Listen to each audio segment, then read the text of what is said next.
Welcome back, everyone. Today I am excited to be sharing with you guys a conversation I was lucky enough to have with Matthew Smithies, who of course is the Chief Technical Officer over at Dovu, and of course Alan Ransil, who has graduated with a PhD from MIT. He was also at the University of Stanford.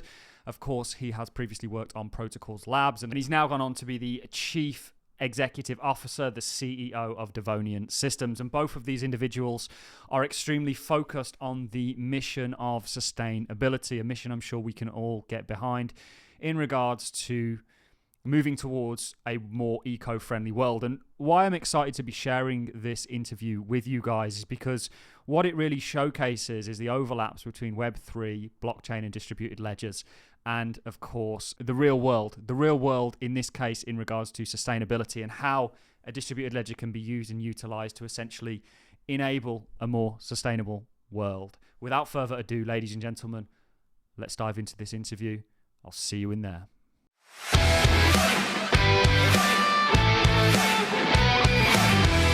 So, let's dive into the podcast. I'm both delighted and excited to have Matt and Alan on the show to us today to talk about how blockchain can contribute towards a more eco-sustainable future. Welcome on board, both Matt and Alan. How are you today? Doing really well. Thanks for having me. Yes, I'm excited to be here. Thank you so much for the invitation. The pleasure is all mine. I guess the first question that I have for both of you, and maybe we'll start with you, Matt, in regards to Dovu. Could you maybe just explain what Dovu is, what it does, and how it's contributing towards a more sustainable future? Oh, wow, that's quite a loaded statement. So in short, what we're trying to do is make digital sustainability as easy as possible. And so that involves the entire kind of life cycle of how a credit, a carbon credit, an ecological credit is created, all the way from a project developer to verification to sale or marketplace. And to make that process as simple and accessible as possible for every single actor. And Alan, if I could maybe hear a little bit about what your role is in all of this and what you're building at Charity. Yeah, so my co-founder Caitlin and I were at Protocol Labs for a long time. So Protocol Labs built Filecoin and IPFS, and so we've spent a lot of time thinking about how the infrastructure of Web3 can help with questions in sustainability. So I started Filecoin Green, which was an initiative to connect the Filecoin network to renewable energy and do that verifiably using Web3 tools. And recently we spun out a company called Devonian, making this product that you mentioned called Charity, which is the infrastructure layer for projects in sustainability and decentralized science. Charity is, we think of it as the operating system for global science. So the truth is that when you're doing science, right, when you are studying an ecosystem, studying climate change, or when you're implementing scientific ideas, so you're building a renewable energy project, or you're starting a biodiversity project or a carbon project, or any of the things that Matt just talked about and that Dovu does a lot of work in, we're all part of this global enterprise, right? So we're part of this enterprise. We're trying to learn more about the world, and we're trying to use what we learn in order to make that world better. And the truth is that everyone engaged in this enterprise, all the way from basic science to implementation, we're all deeply connected in a way that Web 2 tools don't actually allow us to realize, right? Frequently, when we were connecting Filecoin to renewable energy, we would be sending emails back and forth with people and looking at versions of spreadsheets that were attached to those emails and PDFs, and everything's kind of disconnected and atomized in a way that we can really fix with Web3 tools, right? And so the goal of Charity is to allow you to take some result and trace that back all the way to the raw data using tools like IPFS and Filecoin and all of the Web3 stuff that we know and love. Yeah, perfect. And the sort of sustainability market is one that's already large in the billions, hundreds of billions, potentially going to be moving into the trillions. What was the real reasoning behind both of you two taking an interest in regards to sustainability, carbon credits, and how do you envision your platforms kind of making a change in regards to this arena? So on our end, it's been a very interesting journey for Dovu because the project has been around since 2017, but we didn't obviously start here. We had a big old pivot in 2019, 2020. But we always have had our eye on sustainability, kind of people making better choices. So back then, the focus of Dovu was around how can we nudge consumer behavior to act better. So the use case would be something like mobility. How can people use public transport or take trips with other people, and then we could reward with tokens. And then at that time, the market wasn't ready. And so we kind of pivoted into this whole kind of carbon credit era, this kind of the next stage of Dovu. And at that point, we kind of considered to ourselves, what kind of platforms exist? And so at the time, it was like Ocean Marketplace with the whole data and everything. And so could we take these contracts and encapsulate the data of carbon credits and do it like that? Would that work? Not really, because there wasn't any kind of traceability and no way of knowing what actors were involved. Just data for data's sake doesn't really solve the problem. And so we just kept on going down this path until we kind of realized this is something that's missing. Because you could imagine, 5 years in the future, you want to build a platform that needs to exist then. While you need to meet the market where it's at, you need to imagine a future state where if a platform like this didn't exist, it just makes no sense, And so this is the flow that we've been going on since 2020, just shifting further and further forward into many actors being involved in the creation of these assets. Yeah, and Alan, how about yourself? What was really the sort of turning point in regards to focusing on this market, sustainability, and of course the carbon credit market? Right. Yeah. So markets like carbon credits and renewable energy markets, so RECs, and these sort of emerging biodiversity credit markets, we're interested in them because they're really how a big part of the way that capital is allocated toward sustainability, right? That if you want to make the world more sustainable, right? So there's this comic going around, right, showing that there's this the COVID is this like big wave that was, sort of attacking people and coming for them. And then behind that, there was this bigger wave, the climate crisis, and that was going to sort of inundate people. But back behind that, there's this giant wave called the biodiversity crisis. That's really going to be a problem for people down the road, and we should be worried about. Right. Is it kind of like that meme out there that's buy the dip, the dip, the dip, and then the real dip is a sniper somewhere in the rafters? Is that kind of a similar thing? Yeah. The what's on your mind right now is maybe not the bigger picture that's going to be really important a couple of years down the road. And so we started doing a couple of things. We started working on measuring and trying to improve the sustainability of Filecoin itself. We worked on trying to grow refi, so regenerative finance, as an area, as an industry, and we started a conference called the Sustainable Blockchain Summit, which has become a conference called Earth Commons. And any listeners who are going to be in Thailand for DevCon, please come and check out Earth Commons and Funding the Commons. You can go to earthcommons.io. And that's another part of the way that we've been sort of interested in and trying to engage in refis and in Web3 and sustainability.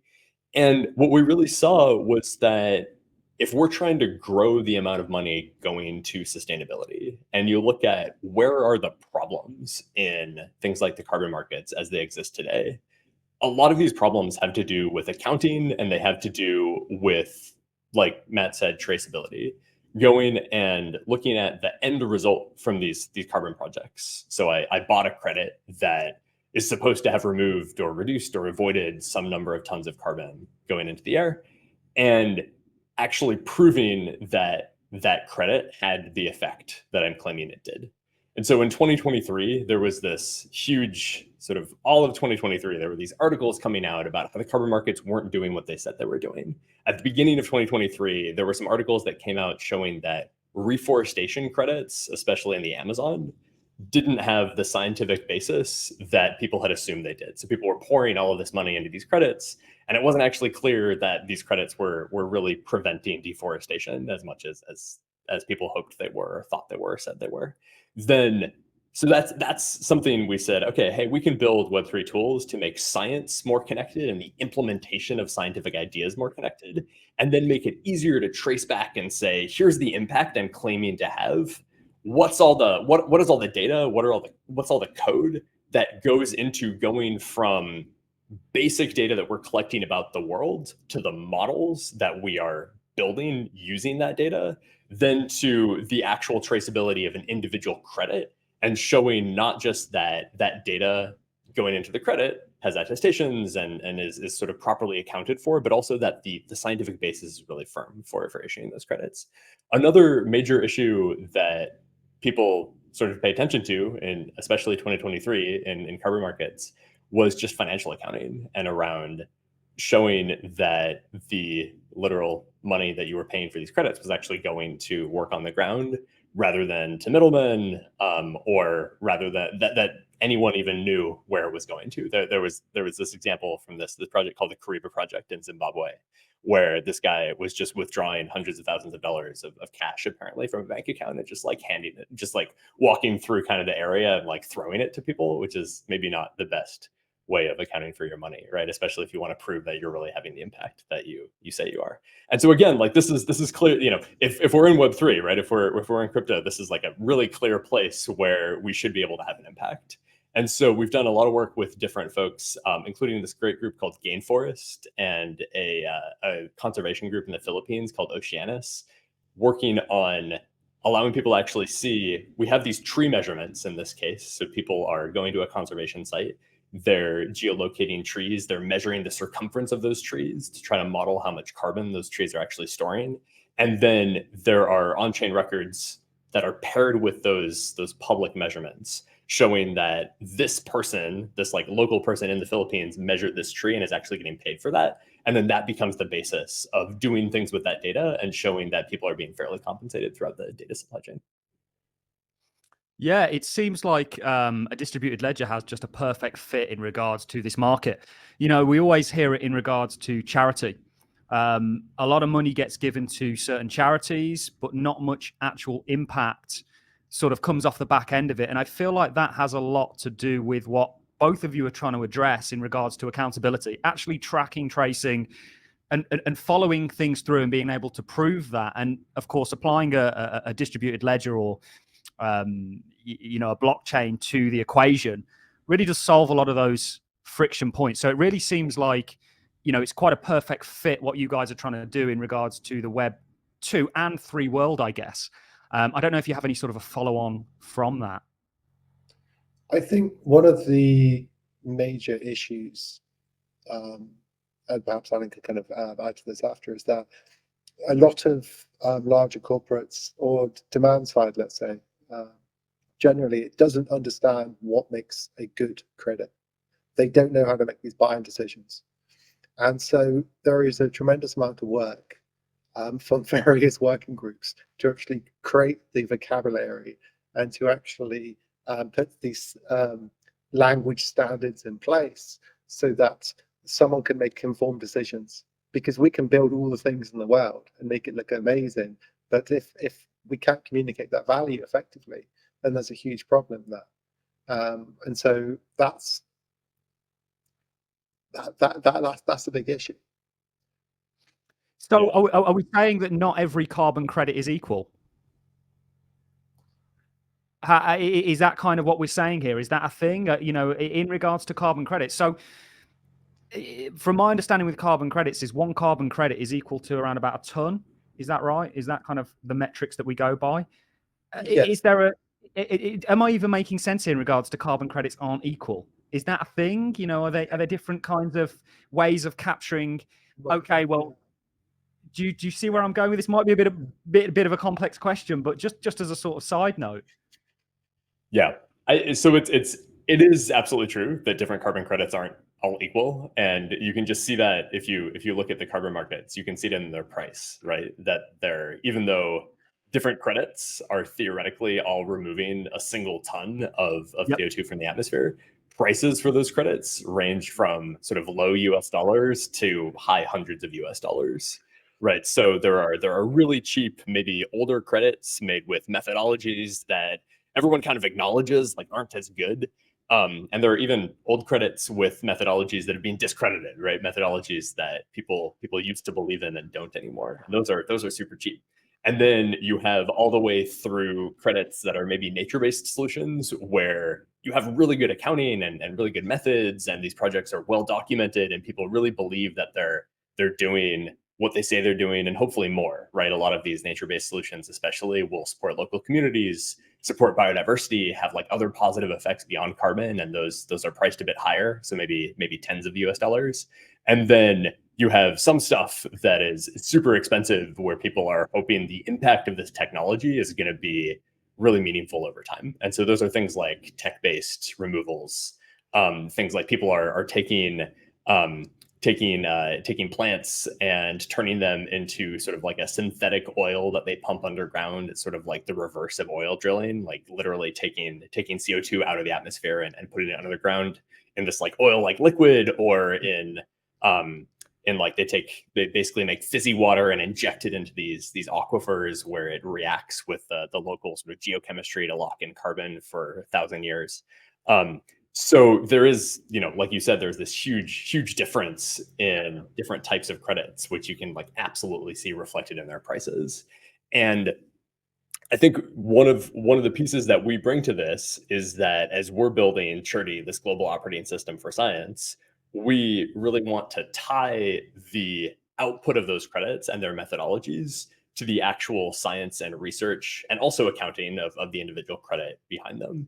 And so the way that we do that is by taking data and taking code, giving you a system for content addressing that code, but in a way that's like really legitimately useful for like the working scientist or working carbon credit developer. And so we give you a Git-like versioning system on top of both the data and code, and then let you see as this data is going into these transformations, we content address everything, and then let you publish not just the output, but this entire code graph of how you got to that output, and do that in a way where, because everything is content addressed on IPFS, you can tokenize all of that really easily. And so that's how we're sort of approaching this problem of taking credits that maybe range in different quality, different scientific basis, and using Web3 to let you differentiate between them. Yeah, Matt, and how does Dovu fit into all this? I think the best way to bring it down a little bit and just to kind of conceptualize for you and your audience is that there's a huge gamut of a quality of a credit. And so on one end, you could have avoidance, and the other end, you could have removals. And avoidance almost relates to a carbon not being used in a supply chain or in some kind of system. A removal is a direct pulling of carbon. Like, for instance, you noted it before, Alan, like kind of the Climeworks style, sucking it from the atmosphere and pushing it underground.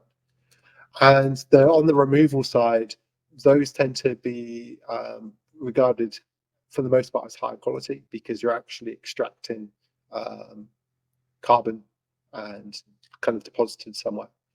And on those sides, you've got the registries such as Pure Earth that just mainly focus on the removal side. And for those, you can have credits in the region of hundreds of dollars. And so basically in Dovu, it's the system from the end to end, the onboarding. How can we make it as easy as possible for a new project developer to come on who has absolutely no knowledge of what a methodology is, what a registry is, and use AI tools, which we can talk about later, to produce documents to kind of help advise and make it more accessible, and then use that as a catalyst to connect to other people, the verifiers, or the projects such as like what Alan's running, and to then facilitate that project all the way through to sale. Yeah, start to finish kind of process. Yeah, and let's talk maybe a little bit about the sort of technology here. I know Alan had mentioned IPFS. How are Dovu kind of facilitating all this? What distributed ledger have you chosen to do this on, and how are you going about doing that? What's the kind of Web3 element here in regards to the distributed ledger that's behind all of this? So Trudi itself is chain agnostic. So we're built on IPFS and we store on Filecoin, but we give you a CID and you can put that on whatever chain you want. And so we do a lot of work with Celo, the project I mentioned with biodiversity measurements in the Philippines and tree measurements in the Philippines. That's running on Celo. But we strongly believe that, as I said, everyone who's engaged in this sort of grand project of trying to understand the world, translate that into knowledge, and use that knowledge to make it better in all sorts of ways, where sustainability is a major way that we really want to support people in doing that. We believe that people are all sort of part of this grand project of trying to understand the world, trying to understand the universe, and that project is more connected than people often behave, and more connected than their tools often allow them to take advantage of. And we really believe that the secret sauce there is content addressing. Content addressing, it gives you this universal coordinate system for knowledge and data, right? Because you can take any data that you want and address it by a hash. So you address it based on what it is instead of where it is. So you're not entering some URL into a browser and that ends up resolving to some place on a server, and then the browser, gives you whatever data is at that address on that server with that name. And you just have to sort of trust that that data is whatever the server told you, right? Because all you have is this address. All you know is where that data is supposed to be. But if instead you use a hash, right, so people use this for NFTs, all blockchains are hash-linked data structures. So anytime you're verifying anything in crypto, you're using a hash. This really it takes this tool that was used a lot in the 1970s in theoretical and applied computer science to take these hash-linked data structures and verify that your data is what you want it to be within the context of just this one data structure, just this one tree. And really, content addressing says, okay, this idea that we're going to use a hash to verify, say, an inclusion proof in a Merkle tree, hashes are ridiculously overpowered for verifying data with respect to just one data structure, right? Hashes actually, you can verify that your data is what you think it is, what you hope it is, not just with respect to this one data structure, this one tree, but with respect to all data structures that humanity is likely to ever make, in the medium term future. And so this realization, right, that hashes actually give you this universal coordinate system for all knowledge, is just incredibly profound and powerful. And so that's what we want to bring to bear on the work that people are doing, both in doing science and discovering new things about the world, and in engaging in things like carbon markets or renewable energy markets or biodiversity markets, any sort of impact markets. We do a lot of work, I said, funding the Commons, also with the HyperCerts Foundation. We know all the folks at Gitcoin, right? This sort of ecosystem of Web3 for good is all about measuring impact, right? And being able to divert funds or use funds to do things to make the world better, and then actually prove that you're deploying those funds to do the things that people are giving you money for, right? And so this concept that we should be able to take data structures, take incoming data sets that right now people are writing scientific papers using that data. They're storing them often in CSV files on their local computer. Maybe they have them stored on a lab computer. Maybe they have them stored in a compute cluster in their lab, and be able to say, okay, no matter where that data is stored, it's all the same data. So we're going to put that into a data structure where you can verify that that data is exactly what you want it to be. We're then going to give you tools to version that data. So a Git-like versioning system with both versions and branches. And then what that means then is you can start to reuse the infrastructure that you've built in your lab in order to, say, measure the efficacy of a certain biodiversity project methodology, right? So then you start to build up these data structures that go beyond just an individual paper, in the same way that hashes, allow you to build verification tools that go beyond just one individual Merkle tree, right? And really try to take the fundamentals of what people are doing in Web3 and apply that to data management more broadly, because we think that's gonna accelerate progress in discovering and applying new ideas. Yeah, fascinating. And I don't want to, sorry to interrupt you there, Matt. I've just got to absolutely ask a question on the back end of all of that. When we talk about data, I guess a logical question to come from that is there some sort of an AI application for that data maybe in the future? Is that something you guys have even spoken about? Maybe it's in regards to being predictive or something along those lines as it relates to the economy, the sort of environment. Yep, 100%. So Yeah, there are a few different. I thought there might be. Yeah, there are a few different places there. So one is traceability. And when you take all the data and code that's going into your analysis and you sort of nail everything down with CIDs, right? You like use this universal coordinate system for data and code in order to address everything that you're working with. You start to be able to give your users an amount of traceability in AI tools that is really hard to do otherwise. And so, people are talking about tracing code in order to prevent things like model collapse, right? And Yep. so you really need this like these sort of data provenance tools in order to tag the outputs of models so that you can keep yourself from training on those outputs, right? But then people are worried about what data is going into training a model and how can I understand if that's giving you bias in that model, then how can I understand what aspects of that training data led to that bias? And so these traceability tools, right, where you have these code graphs where you're able to nail down what the input data is, what the code is, who ran that code, and then what the output data is, are the sorts of traceability tools that you need for that. Then a third place where we're starting to see people sort of want to use our tools for AI adoption is when people are building new models for in the sustainability space, for example, things like going from a satellite or UAV image to a tree crown delineation, say, or going from a satellite image to showing how much carbon there is stored in a forest.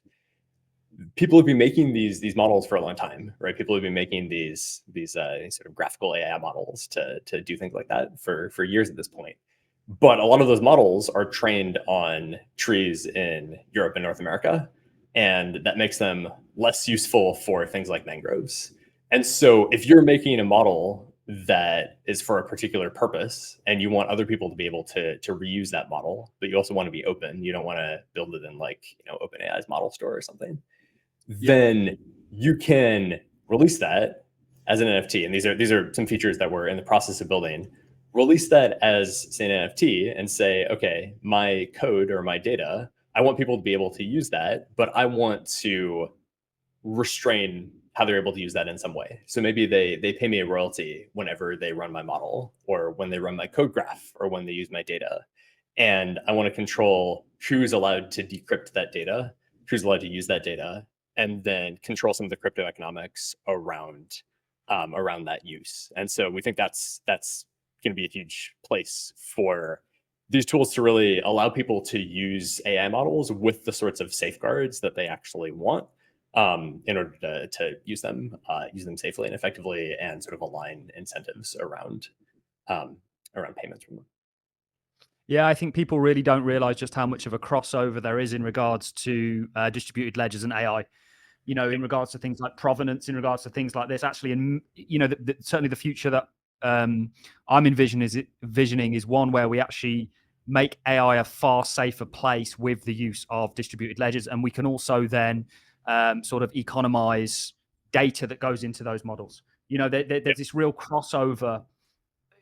Blockchain doesn't solve everything, or distributed ledgers don't solve everything, but they solve a hell of a lot. And certainly the sustainability markets, which is what we're here to talk about today, AI, and there's a link with all of these. And this is all part of this kind of digital singularity, perhaps, world that we shan't go into too much detail on here because we'd be here all day, that we're moving towards. And Matt, really sorry to interrupt you there because I was interested in what you had to say. But what's the kind of technology behind what's driving Dovu? What does that look like? Firstly, I could talk about Alan talking about hashes all day. I believe it. I believe it. Sitting there just stunned. But yeah, I think it's worth noting where obviously Dovu is right now. We are very well positioned and focused within the sustainability space in Hedera, in particular the Guardian ecosystem. And so we've contributed a lot of code, a lot of kind of policies to that. And what the Guardian is trying to achieve holistically is the digitization of these methodologies for the different registries, and to kind of encapsulate what the different actors are involved, and then being able to have a process where you could run through the entire policy or the entire workflow, where at the end you produce a token, or basically an NFT that has the full audit trail or the full proof of provenance with decentralized identity. So your verifiable credentials, your verifiable presentations, that you're able to basically trace all the way through. And the kind of end goal is then, if you have that asset and you've created that asset with a particular standard, as in the standard of how these Guardian credits are created, then you can compare them. You can compare the data. You can digitally compare methodologies, and so that's just the Guardian part. The Dovu part is a bit bigger than that, but that's just the juicy Guardian sustainability side, which I'm sure you've probably heard of. Yep. Yeah. Can I say something I love about Dovu and AI is I think like throughout the world, right, there are people who have land or are stewards of land and would really love to preserve nature on that land or restore nature on that land, but like don't know where to start. And there actually are plenty of sources of funding for doing that, and many of them are supported by governments. Like in the UK, there's this whole sort of biodiversity framework. In the EU, there's similar, like all these biodiversity programs. There are private markets increasingly for biodiversity and carbon, and this idea that people don't know where to start, and you can have a basis that has these really sort of sound Hedera-based Web3 tools for doing carbon accounting and biodiversity accounting, and then you can use AI to give people an entry point to that, where like they may not know how to, they may want to preserve nature on their land, but only know about, deforestation or something as a way to monetize their land, and then use those AI tools to allow people to say, what are your goals? What are your resources? What do you have available to you? And where would you like to go with this? And then have it sort of point people toward the right types of projects. Seems super, super impactful to me. So I don't know if you want to talk more about that, Matt, but that's one of the things I love about what you're doing. Thank you so much. Yeah, I mean, that is one of the key. That's one of the key pieces that we have right now. You can basically go to dovu.market and click become a supplier, and you can basically run through the entire process. And the AI agent basically is being your assistant of like trying to be, a carbon credit expert or a kind of ecological credit expert. And then just by giving it a couple of paragraphs of kind of information, it will bring you back a document, could be 8 to 10 pages long. And with that, you have something that feels real. And that's kind of your accessibility into this world. So it kind of teaches you something. And with that document, you can use it within the system, share it with potentially registries or other verifiers to kind of teach you without spending months trying to work out what a registry is, what a methodology is. And so the end goal with all these things is the current project developer as it stands. If you want to make a serious project, it could take 12 to 18 months at least until you have credits issued. And the entire cost of doing that could be tens of thousands or hundreds of thousands of dollars.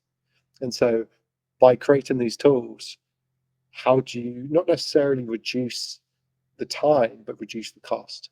Because you can offer like pre-orders to kind of capitalize a project, or like this concept of futures, but it's just for 97% of the population who are just these smallholders, there is no real way to get them involved in this new economy, to get capital to them at the beginning of like their project.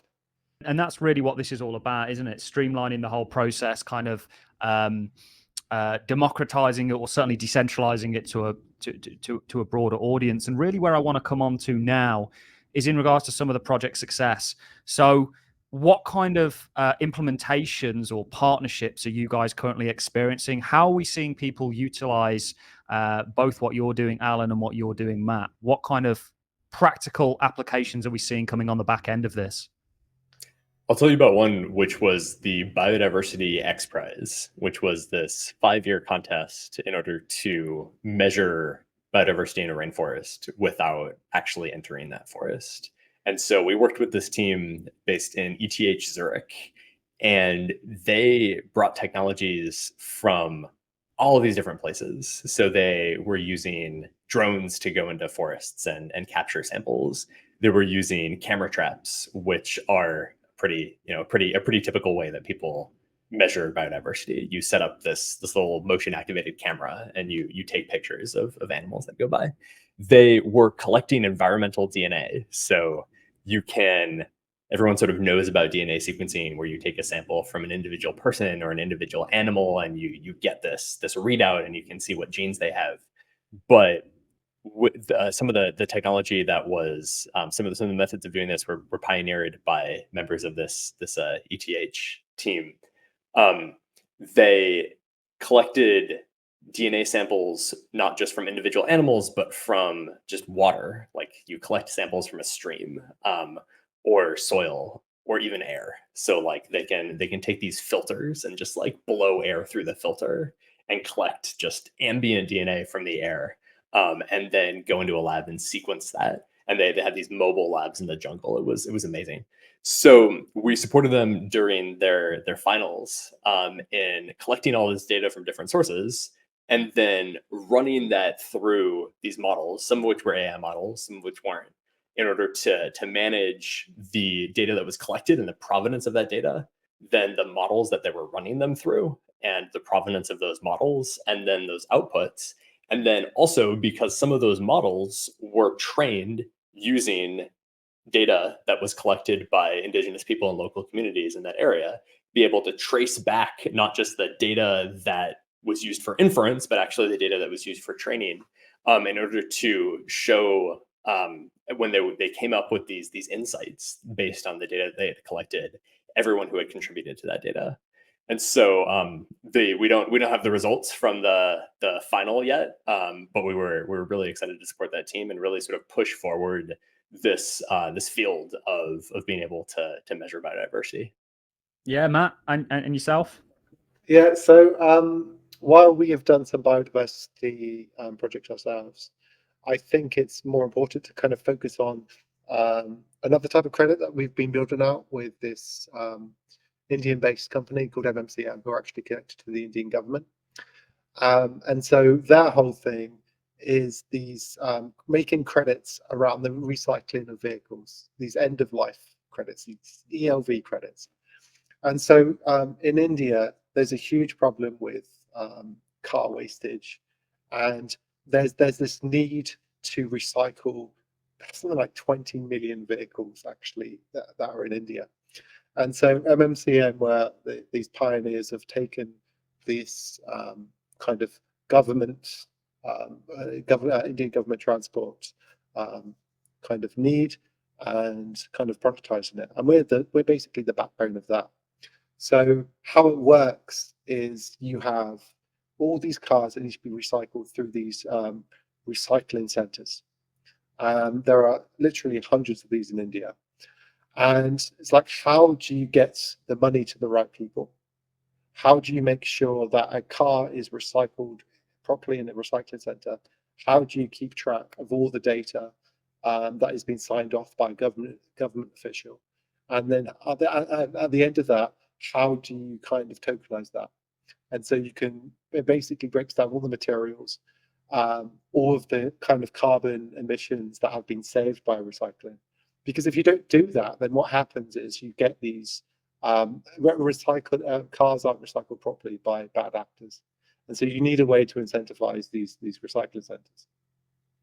And so why that matters is if you can prove there's this certificate, then you can use that certificate, the retail buyer can use that certificate to actually get discounts from future cars and car manufacturers. So you end up building out this kind of nationwide economy.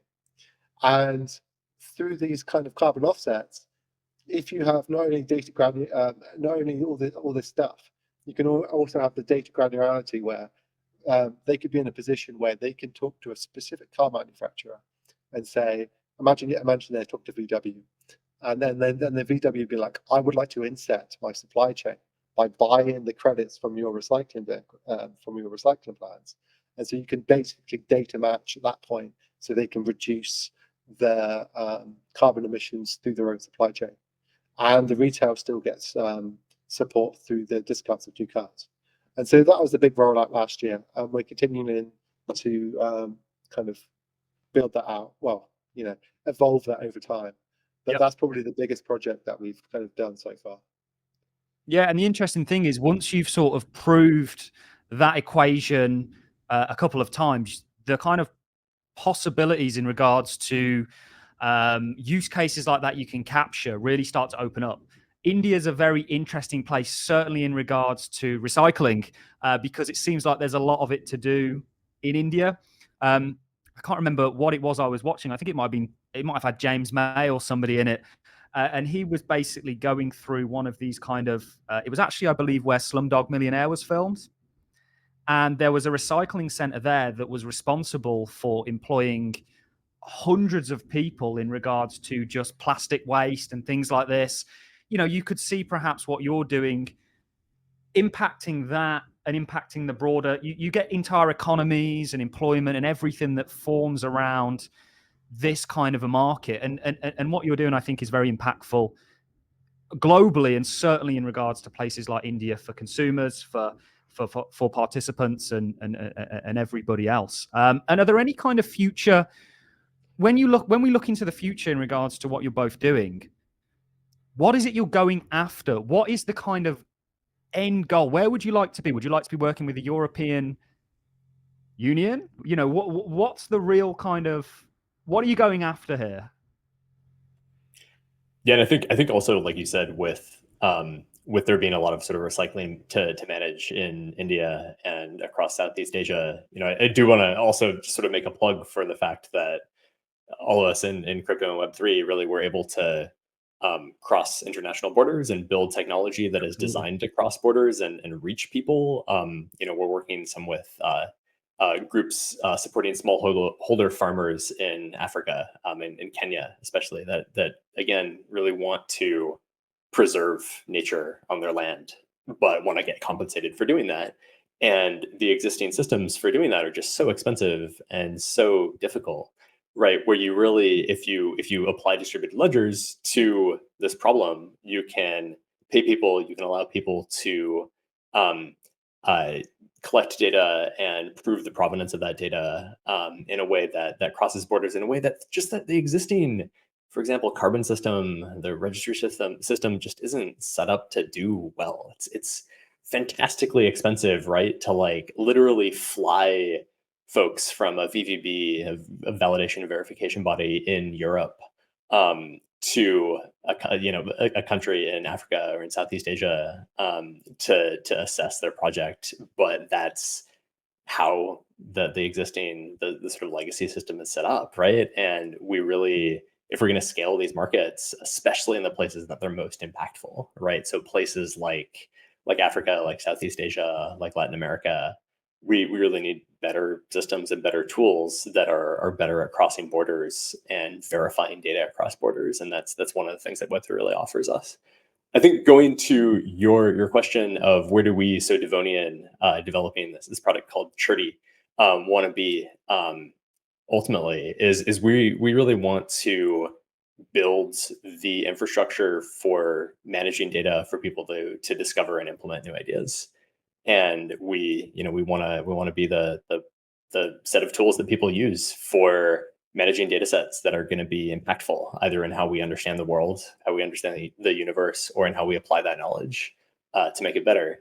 And we really think the power of using hash links, right? We really think that this like universal coordinate system for data is the sort of innovation that is, on that scale, right? We really think that's something that can actually sort of connect human knowledge and the enterprise of science and implementation of scientific ideas in a way that, um, in a similar way to how something like computing does. And so that's where we want to go. Yeah, it's fascinating. Just before I let you dive in there, Matt, the importance of data and kind of correlating it all together and working together. I mean, it's really why humanity is where it is today, right? And this seems like a very logical step, a very logical next step in regards to learning about the universe, like you say, and putting that data into a kind of correlatable, accessible, enabling manner, which is, I think nothing short of exciting. And Matt, Devo, what's your kind of future outlook in regards to, where do you want to be? Where do you want to take this? Well, before I do that, I think it's worth kind of jumping back to a comment you made like a few minutes ago. What matters here is that people get the support they need. It's all about affecting, the lives of real people. One of the projects we had on Dovu's kind of platform was for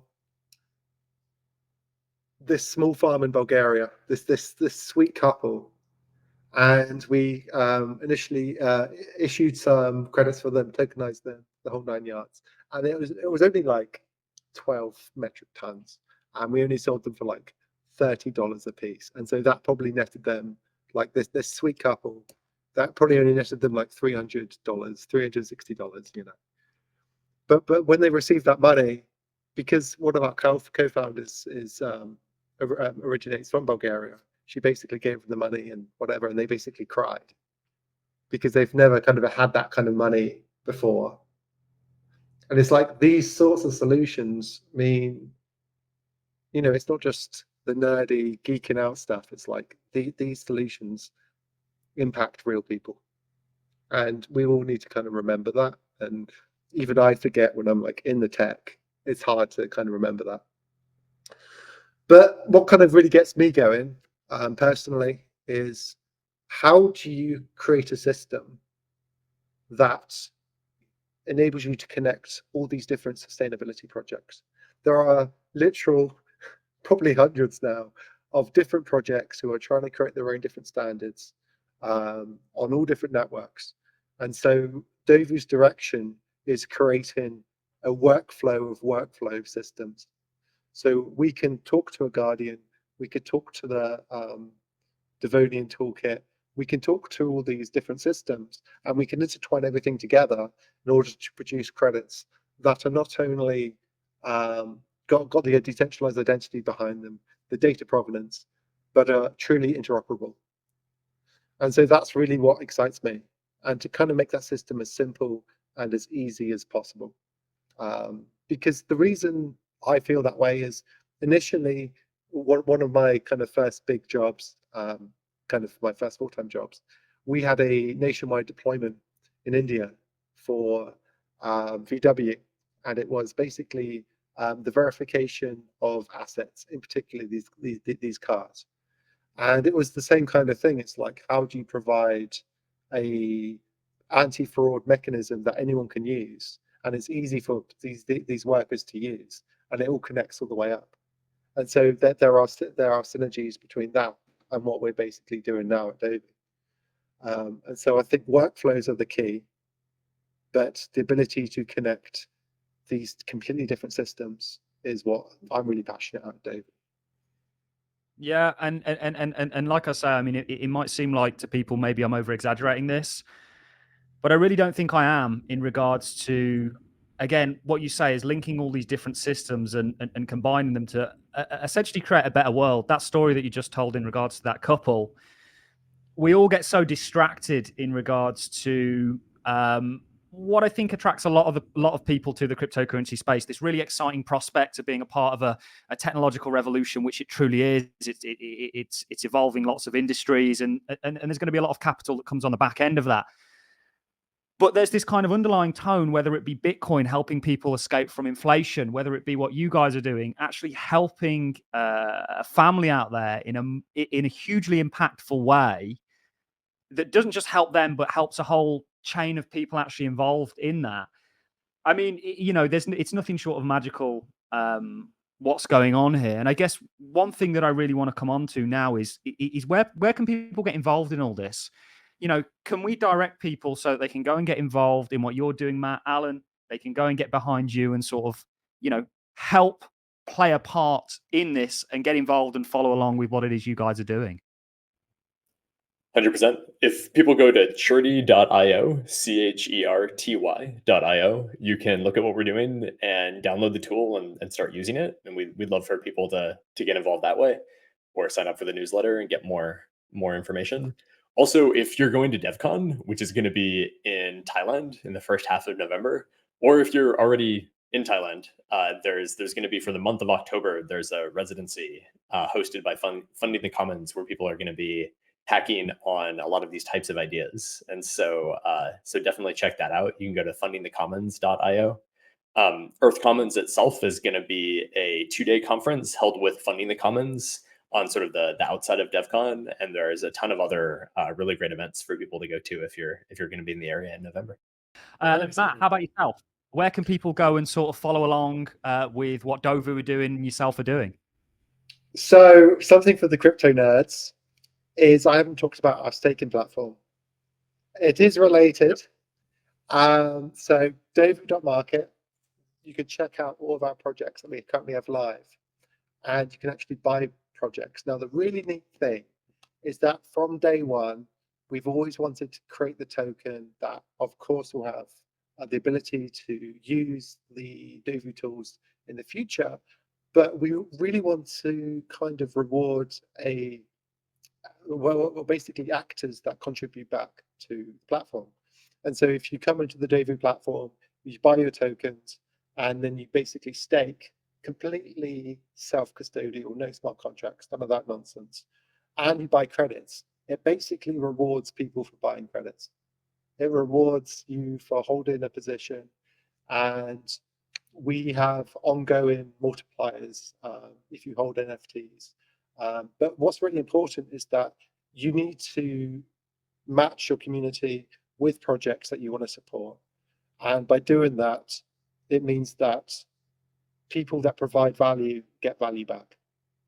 And so I completely, if you haven't had a look, I urge you to check it out. It's a cool little system. Some people have said it's probably one of the best staking systems they've ever seen in their lives. But yeah, please check it out. All, I take it. Nice. Yeah, no, we're going to leave links to absolutely everything in the description. The last thing for me to ask you is what do you think the price of Bitcoin is going to be next year? I'm joking, of course. No, the last thing for me to do is say a massive thank you to you both, Matt and Alan, for coming on the show. It's always a pleasure. It's always great for me, who's very passionate about this industry, to hear some of the sort of life-changing stories that are coming out of it, some of the different areas that the distributed ledger space is really kind of impacting. And I think both of you and what you're doing are great examples and great kind of stewards of this space, if you will. So a massive thank you on behalf of me and my audience for both of you coming on the show. And I really do hope we can catch up again sometime. Thanks for having me. It's been great. Thank you so much for the invitation, and it's been wonderful. Thank you. Thank you very much.